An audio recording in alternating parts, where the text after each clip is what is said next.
James Twin for the untouchable true school sports.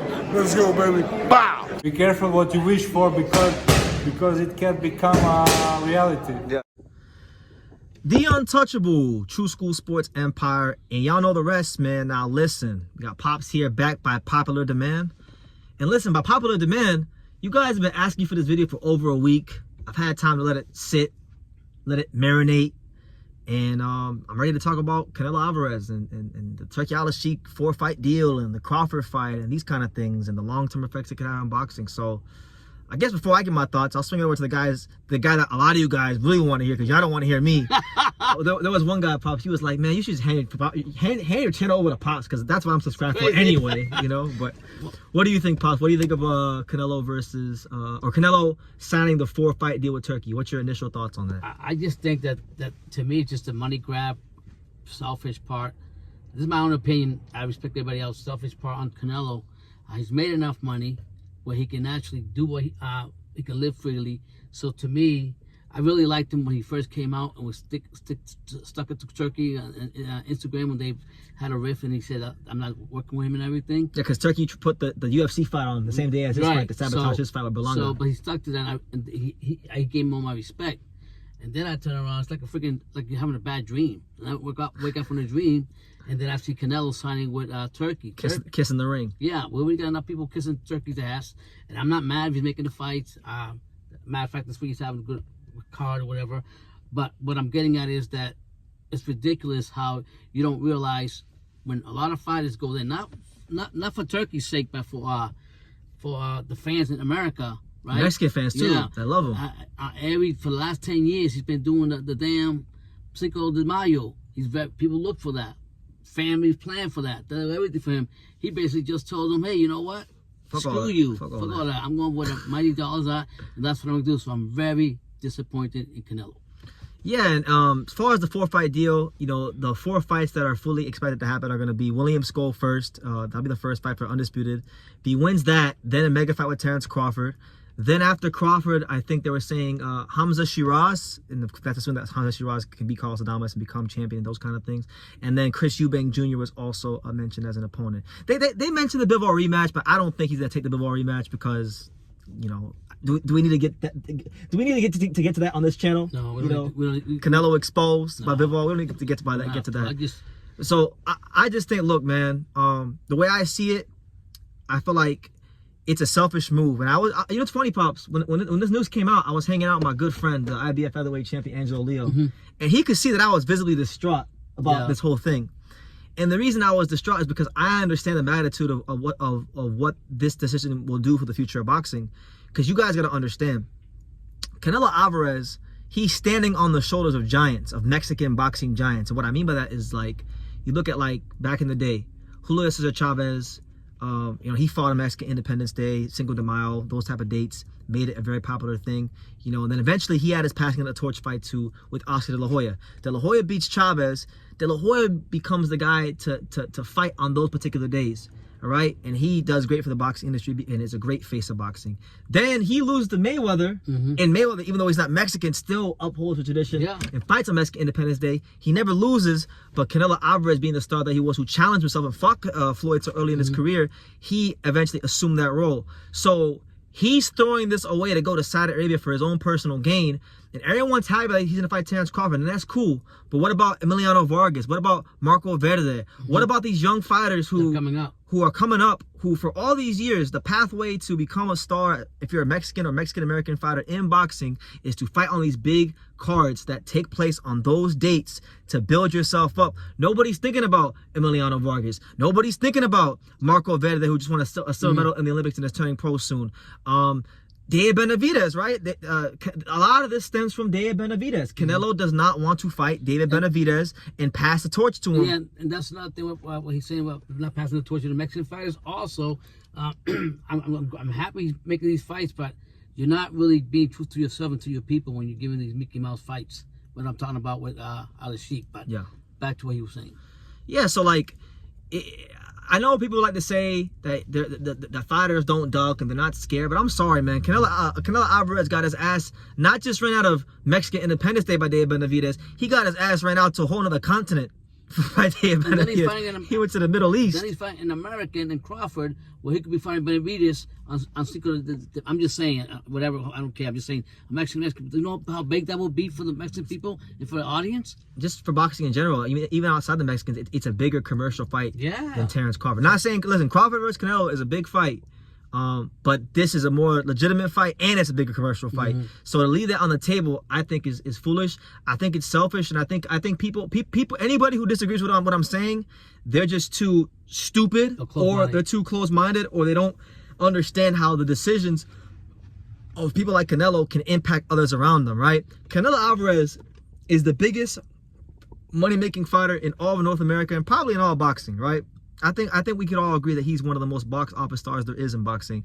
So anything he does will affect everyone else in boxing. It's no different than basketball, right?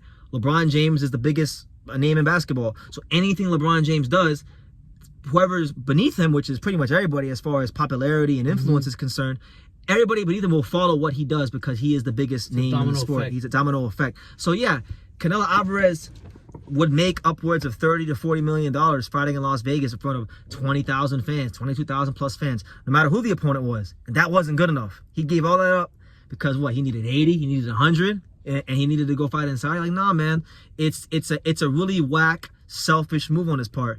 Anybody who says otherwise is tripping. Just blinding. They're just blind. They're blind, and maybe they don't understand it now, but they'll understand later. Yeah, but the ones that are going to fill it out in the Cinco de Mayo, how about that thing you put out that you've seen that maybe Inoue might be fighting? A Japanese kind of shit is That's that? the video, but yeah, Inoue, they're talking about Inoue potentially filling that slot. And look, I love Inoue, and Inoue is a great fighter, but he's not a proven box office attraction in the Americas. And I just think that, it's a good gesture. It's definitely something to shoot for. So if he's going to be the guy that tries to fill that role, then I think there's plenty of great fights out there for him to do that. You got Espinoza, you got Picasso, who he's supposed to be going to fight. You got my boy Angelo Leo, who's a Mexican American. There's plenty of great fights, but it's not Canelo. That's like Canelo saying, you know what, Inoue's not going to fight in Japan, so I'm going to go fight in Japan. Exactly. It's not the same shit. So how disrespectful. And remember not because it's not disrespectful, but I'm saying a lot of advocates love I do too and everything, but on Cinco de Mayo, you're gonna put a Japanese star when it could just be you. It works if he's fighting a Mexican, right? I'm not against if he's fighting a Mexican, but I'm just saying, whether it's Inoue or somebody else, I just think, look, Canelo Alvarez has been bestowed a big responsibility. I was explaining this to Angelo the other night. We were out in Vegas getting cookies, and he didn't understand where I was coming from because he's looking at the standpoint of a fighter. He was like, well, shouldn't fighters want to make the most money possible? I'm like, yeah, Angelo, but Canelo's not you. Like you haven't gotten an 8-figure payday yet. This guy's made 8-figure paydays for like the better part of almost 10 years now. He ain't hurting for money. Yeah. He's got investments. When you get to a certain level, it's not just about you anymore. It's not just about like, oh, I want world titles, I want this, I want that. No, you have a responsibility because now when you're at that level, you're standing on the shoulders of giants. You're standing on the shoulders of Sugar Ray Leonard and Tommy Hearns and Salvador Sanchez and all the great fighters of yesteryear before you. And you have a responsibility to do what's best for boxing. I just don't think what's best for boxing is for Canelo Alvarez to go to Saudi Arabia. Do you think that honestly? Do you honestly think that the Mexican people really give a fuck about this? What we're talking about? Yeah, but Canelo. So I'm just saying. From what look, I can't listen. I'm not Mexican. No, we're not hating on them. I'm not Mexican, and I don't speak for all Mexicans. All I can talk about is what I've seen on social media over the years.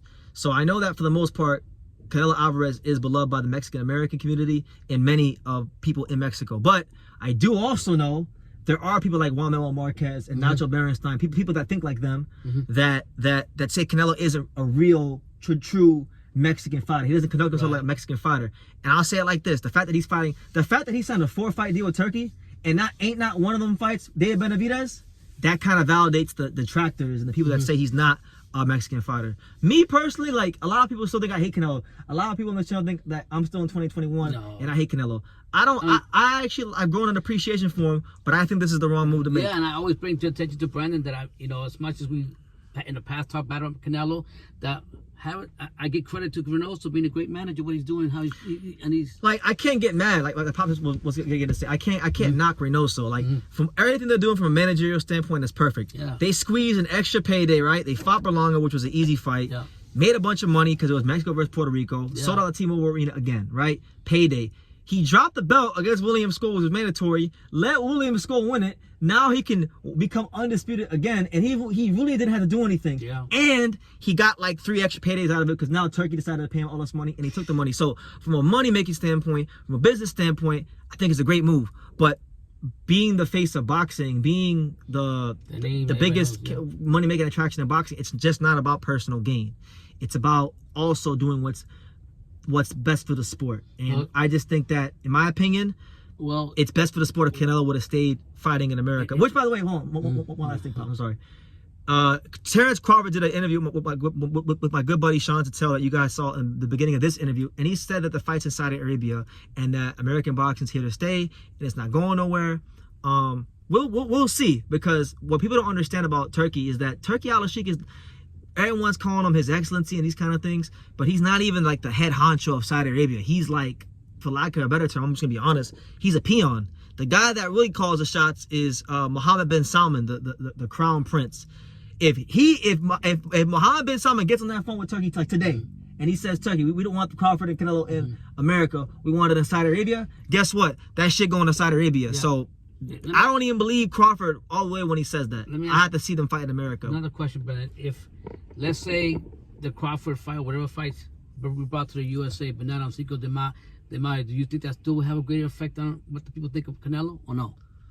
Canelo's legacy is set. Yeah. It's only a handful of people that are gonna think like me and you, or like Sean or other boxing fans that like because I just think, look, this has most people don't understand the long-term ramifications of the decisions that are made at the top of boxing, right? This, I don't give a fuck that we're getting big fights right now. What about Emiliano Vargas? What about Marco Verde? What about all these young Mexican and Mexican-American fighters who have always had a pathway to build themselves as the next stars of boxing, fighting on these big Cinco de Mayo cards? Now you're gonna take that from them, all for your own personal gain. I'm sorry. I don't care who likes it. I don't care who doesn't like it. I just can't fuck with that. I can't get behind that. Nah, I think that if even if, like, my whole thing with Canelo, I still like him, love him, or whatever. Even if from the past I disagree with him, I just think that if you're gonna do something like that, everything should be more for your people, be there for your people. And I'm not saying that you're not, because I've seen you bring trucks of Christmas, whatever, to Mexico for the kids and whatever, and you've done whatever. But in order for these young fighters to get the same money that you're gonna get, or get a good livelihood, in my opinion, they would have to have like you have to follow him, like a pathway. Yeah, like a pathway to open the door for them, and then they can go from there. The same pathway that made him. Like, let's be real. All of you guys like to talk about how big of a star Canelo is, but do you guys ever take time to think to yourself, how did Canelo become this big star? It wasn't just because of himself. No, he was fighting on what? Floyd Mayweather undercards on Cinco de Mayo and Mexican Independence Day. So if Canelo didn't have that pathway to do those things, he wouldn't be the star he is in boxing. And what people don't understand is that Canelo Alvarez, by doing this, is taking away that pathway from a lot of the young up-and-coming fighters. And also, on that day, besides the history of Mexicans and all this, you really promoted the other fighters coming up. If you take indirectly promoting the other fighters coming up so other eyes can see. We're not saying that these fighters cannot make it, but it would be an easier path if Canelo kept a long tradition and done more for the people and for the fighters coming up. Yeah, so, hey, it's going to be what it's going to be. You know, I can't change where he's going to fight or what's going to happen. All I'm doing is just use my little platform here on True School Sports, and hopefully you guys like it or don't like it. And whatever the case may be, hopefully you just, it makes you think a little bit. Yeah. But, we'll definitely be monitoring all this. I think he's going to retire after all these fights. He don't need no more money. He got everything. Yeah, we'll see what happens. Yeah. But I don't like what it does to the young fighters in boxing. Because for me, when it comes to Saudi Arabia, it's always about the big fight, the big fights. What does Turkey say, Pops? I want to make the big fight for my country. Exactly. And that's cool and all, but eventually, you have to think about fighter development. And I don't really see fighter development being a focus on Riyadh season or the Saudi cards, and that's my big gripe, because you always need to be building the next stars of boxing, and if that's not happening, the sport is not going to be in a healthy place 2, 3, 4, 5 years from now. And I'll be honestly, I don't know how long this fucking guy's going to stay here in the picture of boxing. No more than 6 years, I think. And then go up back to the desert with the camels, no disrespect, and do his own thing, and then we have to build it back out here in the U.S. because he keep, because all the fighters decided to go, promoters decided to go And- where the turkey's at. And what I won't be just like hating Turkey and pointing my finger at you. Like it's like Turkey didn't just come here and take over boxing. Like the American promoters not doing what they were supposed to do for decades upon decades. Al Heyman and Bob Arum with their Cold War, all that stuff. Not making cross promotional fights when they needed to. Like all these things contributed. It's not just Turkey, but Turkey is now the how do I say, like he's the culmination of all these bad decisions. So it's not all because of Turkey, but now like Canelo Alvarez, he has some, in my opinion, he's got some serious blood on his hands because he's really now done that this decision is a decision that will have negative ramifications on boxing for the next 10 to 15 years. I think. I will give props to Turkey. He got at least the promoters talking, and they all talk because of the money. They all got together because of the best money. Friends now. But now they can literally make the fights they wanted the fans to see. But Canelo is his own promoter, basically, and for him not making that fight, well, whoever, the fights are not being made, it's just making boxing go down too. Put it that way. Whether it's Canelo or the big fights, the promoters are selfish for that mighty green dollar. And at the end of the day, they still didn't give Canelo. When you retire, they're still going to ask you why did you fight David Benavidez? Why? The same way people are like Riddick Bowe. Riddick Bowe is one of my favorite fighters of all time, and I think he's one of the most talented heavyweights ever. But guess what? To this very day, he's old, he's gray, he can barely stand up straight. Gave people 3 great fights at Holyfield, had a great career. Maybe a little bit of underachievement, but had a great career. To this very day, people still say, "Oh, but he didn't fight Lennox Lewis."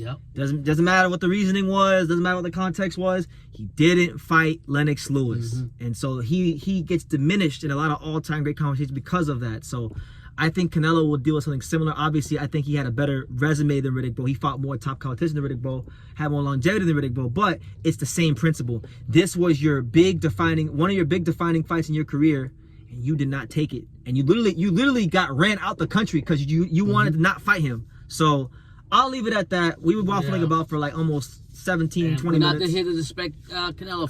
We're not here to disrespect Canelo. Openly talking. We're just talking boxing, and shout out to him. He's gonna become a 2-time undisputed champion against William Skull. Yep. I like the fact that he's fighting William Skull only because I think it's kind of funny. Like he's trolling. At this point he's just trolling. Like he literally dropped the belt, cherry picked Malanga, then he's gonna cherry pick William Skull just to become a 2-time undisputed champion. And the funny thing is, 10 years from now, unless you're like a really hardcore boxing fan, most people won't even care that he fought William Skull to become 2-time undisputed champion. Only the real studious people. They're just gonna say, Canelo is 2-time undisputed. Yeah. Crawford is 2-time undisputed. Yeah. It's the same thing. So I kind of think that's pretty funny. But the Crawford fight is gonna be in America, right? No? That's what Crawford says. But like I said, I don't believe what Crawford says because if the Crown Prince puts in that call to Turkey and says we want this shit in Saudi Arabia, guess what's happening? It's happening in Saudi Arabia. Where the money's at. So yeah. There you go. Anyway, you guys take care. God bless. And like I say in every single one of these videos, you can love me or you can hate me, but I'm just a kid from Daniel. So until next time, take care, guys. Thank you for watching another video on the untouchable True School Sports Empire. For more great boxing content just like this, make sure you guys click right over here. Keep watching my boy BT put on the best interviews out here.